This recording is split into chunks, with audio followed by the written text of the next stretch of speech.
everyone. Welcome to Stocks to Watch, our exclusive one-on-one discussion platform with executives to help you make informed investment decisions.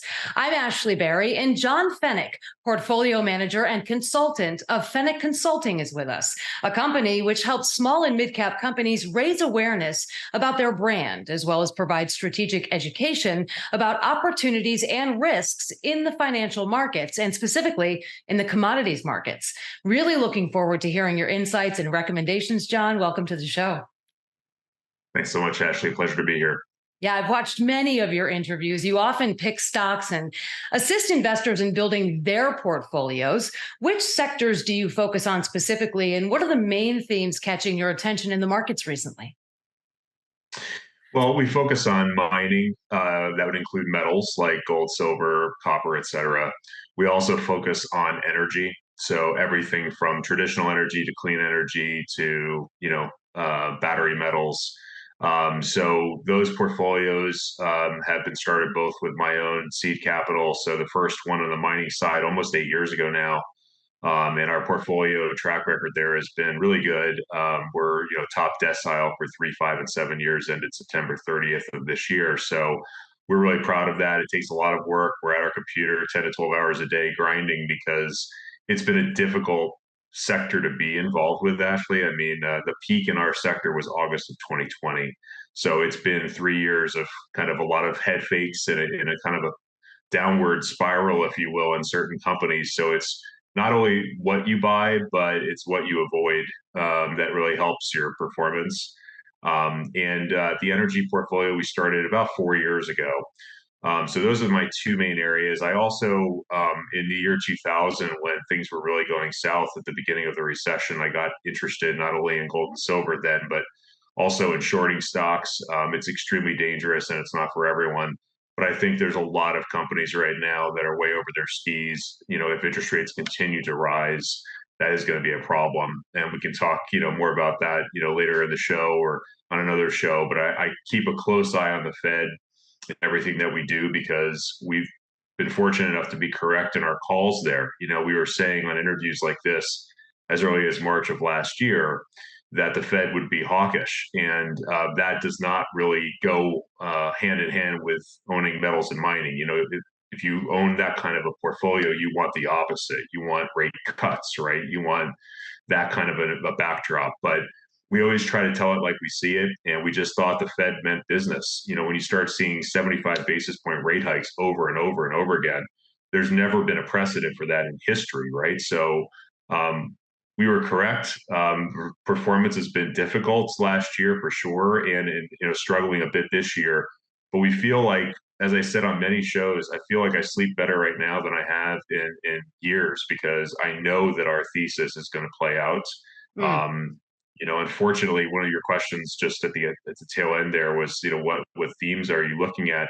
I mean, obviously, front and center is what's happening in Israel right now, and our hearts, and thoughts and prayers go out to everyone that's been affected by that because it is such a crisis, and people really need to invest some time and look at what is actually happening to be informed, I think, because there's a lot of misinformation out there, right? And it is unfortunately creating a bid on things like gold. If you look at what happened on October 13th, gold had its single best day in probably 3+ years. And that's because big money is seeing these kind of problems that exist in the world and putting more money behind, hard assets like gold and silver.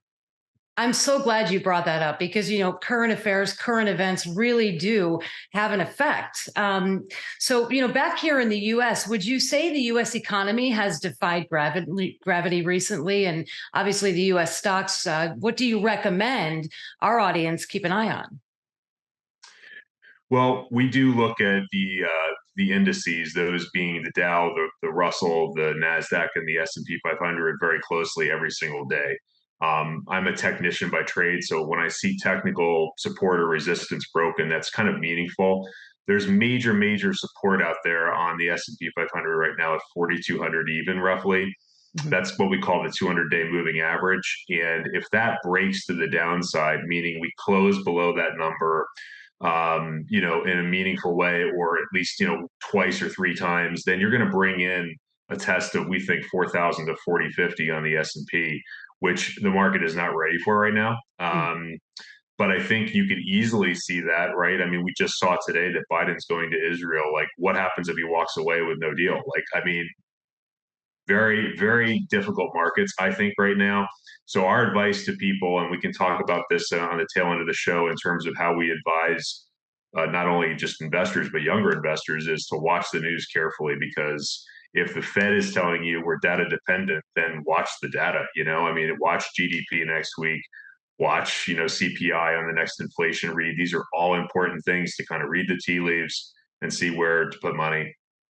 Yeah, to dovetail on that, many see gold as a safe haven, with silver also in moderate consideration. What's your take on those precious metals specifically? I know you touched on it a little bit, but do you expect a surge in gold prices over the next couple of years? And are there any precious metal stocks or ETFs that you believe are worth following? Sure. So yes, we have said religiously from 2019 to probably August of this year that we own no gold, and that we didn't think gold would make a new all-time high. If you look at what happened to the price action earlier this year, it came within $5 or $6 of the all-time high and faded. That is because of what we talked about: technical support and resistance. Right, looking at technicals really, really matters, because big traders, like myself, and institutions are all looking at these levels, right, for a breakout to either side. So that doesn't mean that that's a bad thing, because the positive takeaway for gold this year has been that we've traded over $1,900 an ounce for, I think it was about 5 months consecutive days. I mean, like 150 or so days, right? Like, and it's never happened in history.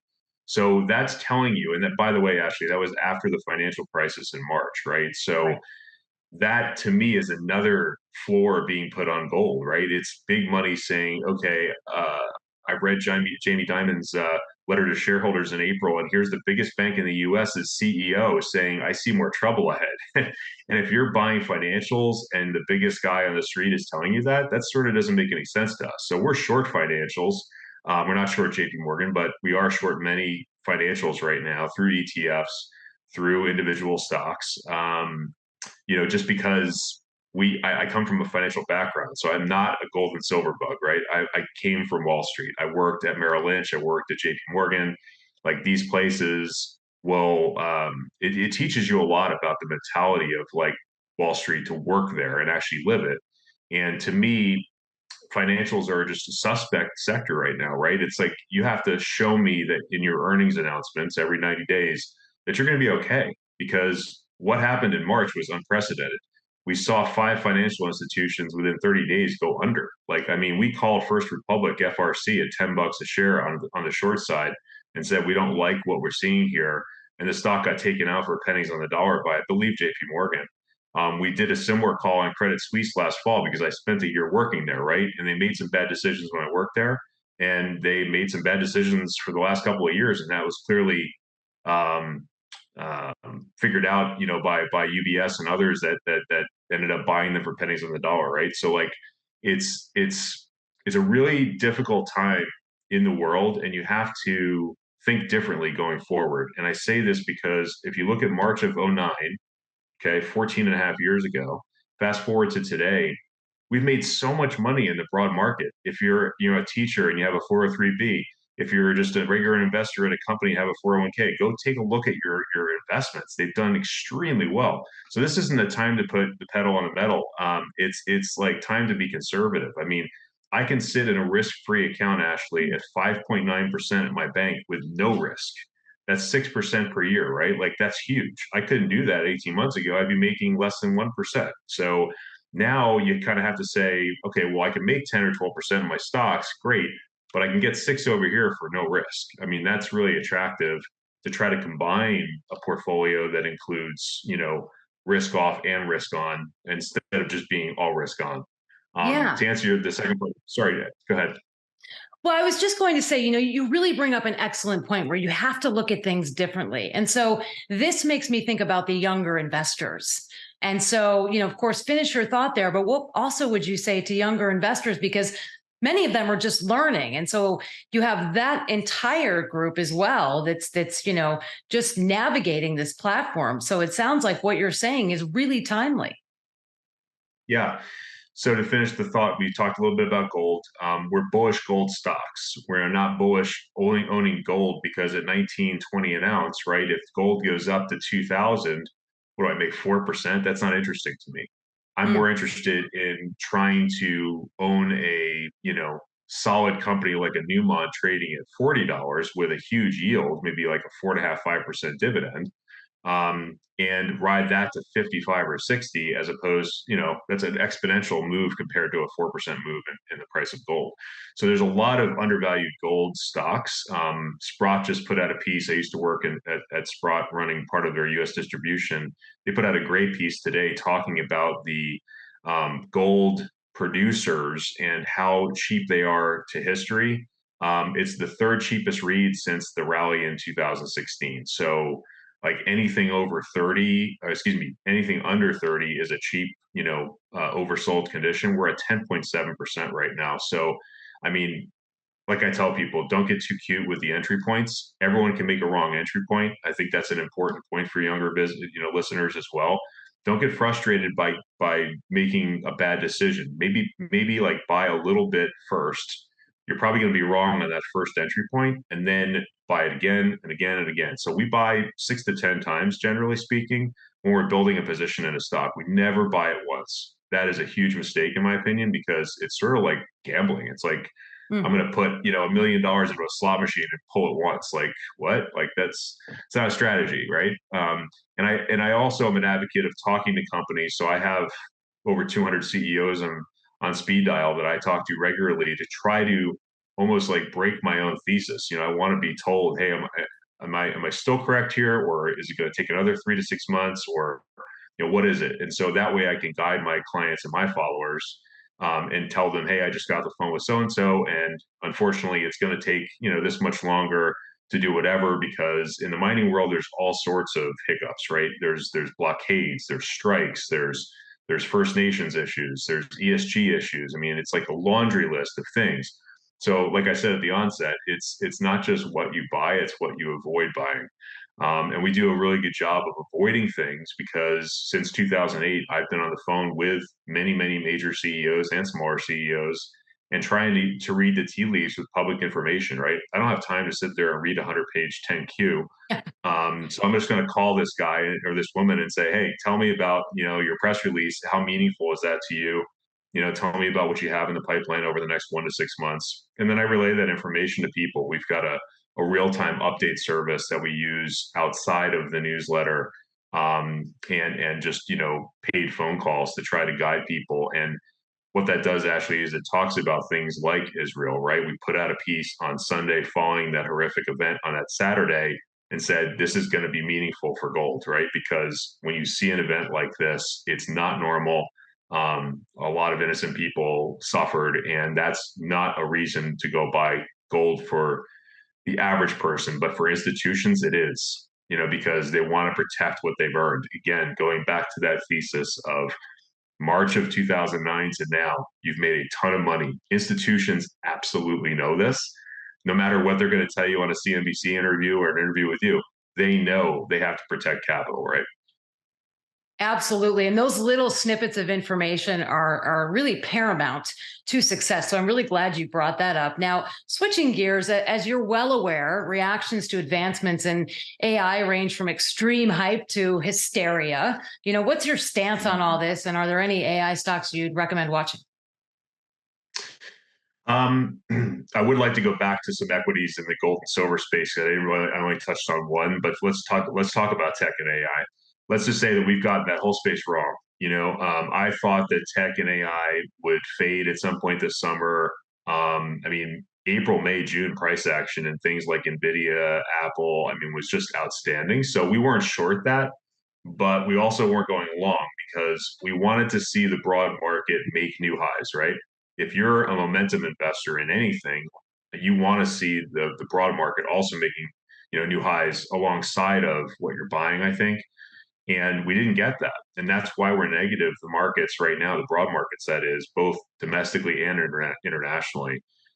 So we think there is a lot of risk in tech and AI stocks at this juncture. I didn't say that in April or May, but I do think now because I don't believe that the S&P and NASDAQ and Russell are making new highs, that buying, some of these stocks at these valuations is a mistake. And I'll give you just a personal story because I think people can learn from this.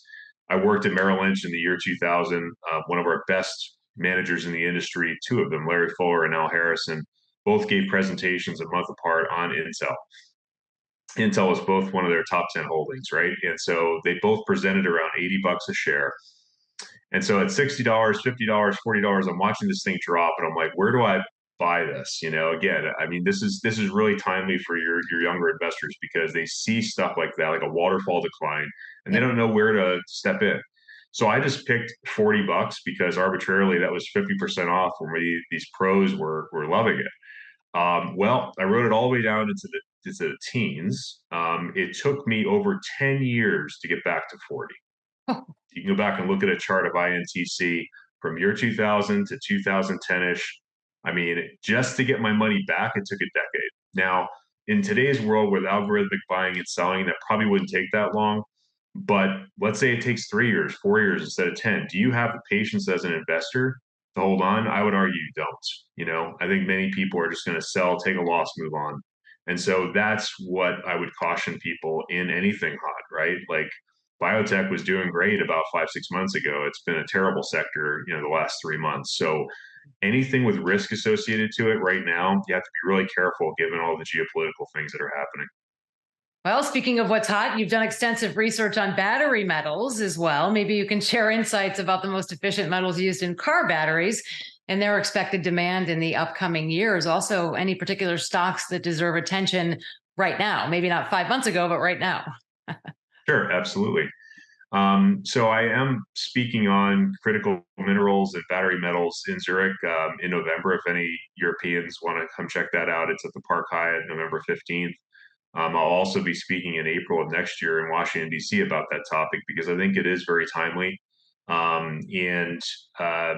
When you look at what, a Tesla battery is made of, nickel, copper, et cetera, like these are metals that are extracted in difficult parts of the world, let's just say, with a whole set of supply demand imbalances around each of those metals. That's why Elon Musk at Tesla has partnered with people like Talon Metals, TLOFF, and others to try to secure nickel production going forward, right? He knows it's a huge component of every battery he puts in his car. So how is he going to get all this clean nickel? It's really difficult.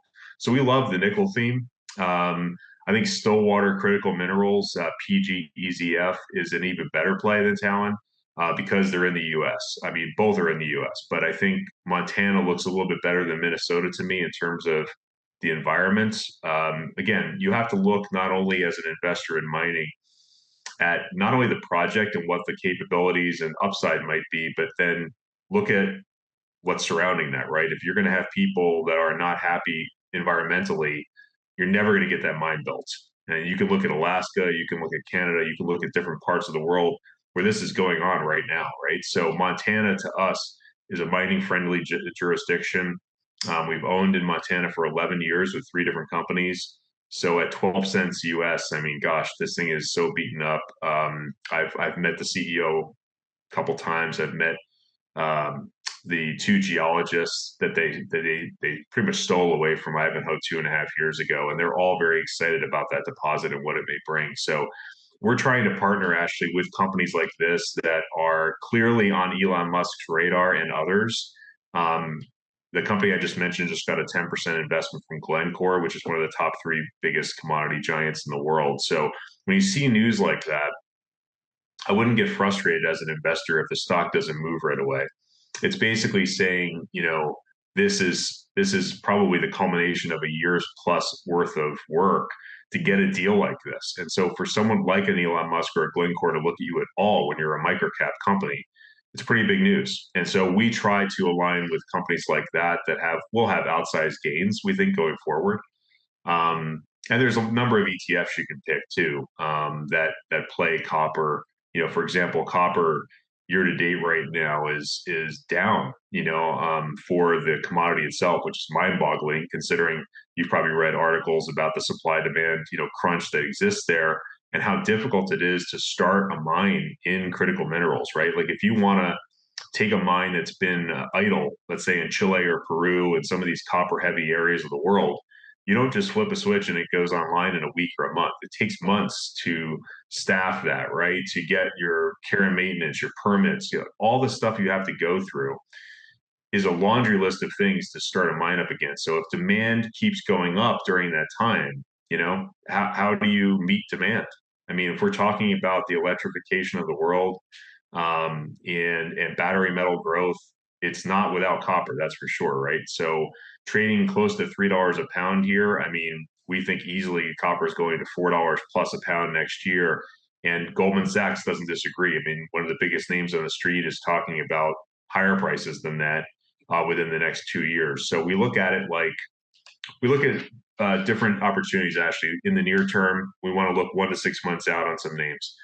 Themes like copper will play for 2 years, right? We believe, like Goldman, that copper is going to be a critical mineral that people will be talking a lot more as time progresses. So hope that gives your listeners a little bit of background. Yeah, absolutely. And, as this recurring theme about pay attention to the news, so important, all of these points that you're making, especially in today's climate, and you talked about, the Fed's hawkish stance. Maybe you could guide us through a portfolio allocation that you believe would be effective right now and any stocks you'd suggest based on that allocation. Sure.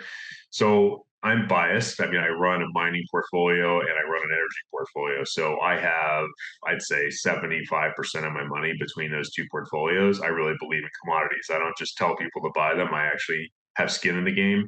So I think it's important to align yourself with people like me, whether it's me or not, that have skin in the game, right? Look for CEOs that have a large percentage of their own money in a company, right? If they own none of their own stock or 1% of the stock, it's not as attractive to me. I want to see people that have conviction. Like there's this company I just interviewed last week, First Tellurium. Tellurium is a critical mineral. It's ranked ninth on the critical minerals list for most critical. It's a major component in every solar panel made. 60% of tellurium is made in China, right? China is not a friend, they're a foe. And China to the US, and China might just pull production one day, right? Like what happens then? You don't make solar panels anymore? No, solar panels go up like double, triple in price is what it really happens, right? So we want to buy a company like First Tellurium instead of First Solar, let's say, which is the premier name in solar, because tellurium is a very short supply to begin with. If you look at the dynamics that I just talked about, you can easily see that a production disruption like that would be very bullish for a stock like First Tellurium. So those are the kind of things that we look at. And then to the point of ownership, Ty and his family own, I think, about 12% of all shares, right? That's a huge endorsement to me saying, hey, I know this is going to work. It might not work in the next 6 months, but it's going to work over the next 2 to 3 years. So we kind of, our portfolio construction idea, Ashley, is to buy things like First Tellurium, like we can buy that for a 2 to 3 year hold, and we're going to trade on the periphery. So that's where I differ, I think, from a lot of my competitors. They're just going to do this, right? They're going to buy and hold and cross their fingers. That's not a strategy. You have to continue to be active out there, and by that I mean, after the news that happened, let's say with Israel, I mean, I knew gold was going to go up, and so we bought some gold stocks last week, made good money on them. Doesn't mean I'm going to hold them for 3 to 6 months or even a year. Like I might just get rid of those with a 30% gain, because a lot of these stocks have already moved 20 or 30% in the last seven, trading days. So we'll trade on the periphery and we'll hold things like Stillwater, like First Tellurium as core holdings. And that's what we call a hub and spoke structure. It's very common in asset management. The hub being the stuff that you can hold long term and have conviction in. And then you have all these little spokes of little things you could buy, like uranium, right? Uranium was cranking for the last 2, 3 months. We made a lot of money in uranium stocks, but we sold everything except two. One is the ETF URA, which is, again, a core holding. Another core holding for us is a little junior called Forum Energy, FDCFF, because they made a major discovery, right? So like when you have little stocks that make major discoveries, they are going to need more capital down the road to, drill more and find more of the resource. But man, I mean, that stock's up, I think 200% in the last 2 months. So, we again, talk to Rick Mazer, the CEO, every single month. Guy's been in the business 40 years. He's got a lot more experience than I do. He's got a lot more geological background than I do. So it's like I trust certain people like him to guide me so I can guide my followers. Excellent point. Listen, John, you have such an impressive portfolio. You've been doing this for a long time. You have such amazing experience. If you could do it all over again, if you could start your investment journey, again, how would you approach things differently? And what would you say to the younger investors outside of what you've already said earlier? Yeah, it's good. It's a good question. I would say that I wouldn't do too much differently.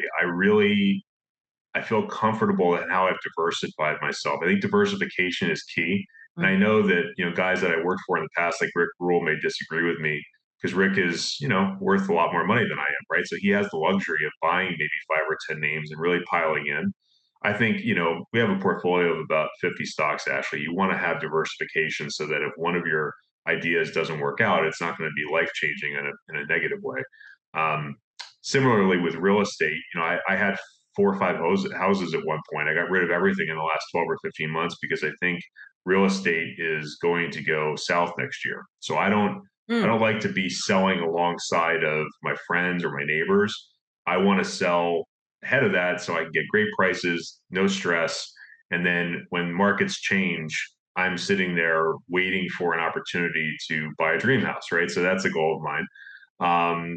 But no, I mean, I think going back to what we were talking about with advice for young people and doing it differently, I'm very comfortable with how I've built my career. I wish I had invested more money. I think we all could agree that we are not saving as much as we should. So I think that's important. I think also we all have someone in our life. Unfortunately for me, it was near and dear family members that have gone into debt, right? And I think when you look at the credit card debt in our country right now, it's near an all-time high, and that is a problem. It is real. These companies are not your friend. They are not going to have your back. They're not going to get you on a payment plan. You're going to have to file personal bankruptcy. I mean, this is the real deal if you don't manage your personal debt. So for me, I've always been on top of that because of the situations around me with family members, Mhm. going the other direction. I feel like that's something I can impart upon your listeners is to, probably just save more, and watch, the interest rates you're being charged on your mortgage, on your credit cards. These are all really important things. Absolutely. Just paying attention. You talked about paying attention to the news, paying attention to what's going on with your friends and your family.